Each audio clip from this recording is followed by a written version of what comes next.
L'actualité sur un tout autre plan, le comité d'initiative nationale du Mali à travers le mouvement fédéraliste panafricain forme environ une centaine de jeunes qui vont prendre part au 60e anniversaire de la première conférence de tous les peuples africains, conférence qui se tiendra à Accra au Ghana. Agibou Koulibaly, compte rendu.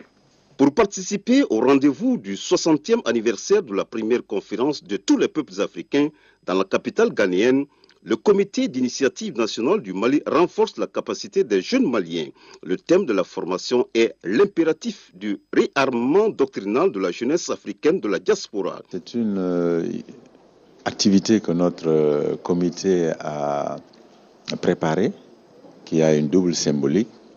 La première étant la célébration des 60 ans de la conférence de tous les peuples africains que le premier président du Ghana, Kwame Nkrumah, a organisé sur le thème de l'unité africaine, maintenant. Et ça, c'était déjà depuis 1958.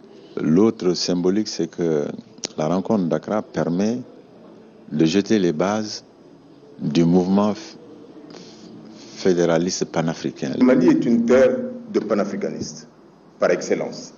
La plus belle preuve, c'est depuis que ce mouvement a été mis en route en février 2015, nos amis sénégalais qui ont initié le mouvement ont estimé que c'était le Mali qu'il fallait d'abord intéresser à cette dynamique. Parce qu'ils savent, parce que nous savons quelle est l'histoire du Mali, quelle est l'histoire des Maliens par rapport à cet engagement permanent pour l'unité du continent. Pour les autorités, le Mali a toujours été à l'avant-garde du combat pour le panafricanisme.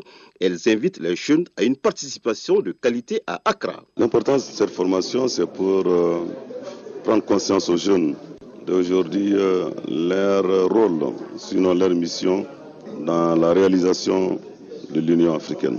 Ce combat a été mené par les pères de l'indépendance de notre pays, dont Modibo Keïta, tel Kwame Nkrumah, Sékou Touré.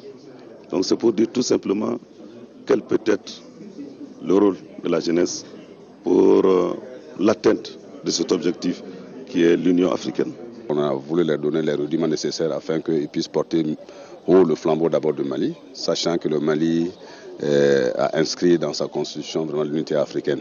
Et même dans la prestation de serment, le Mali a décidé de renoncer à tout parti de son territoire pour réaliser l'unité africaine. Ces jeunes formés accueillis en début du mois de décembre à Bamako, ceux du Sénégal, de la Guinée-Conakry, de la Gambie et de la Mauritanie.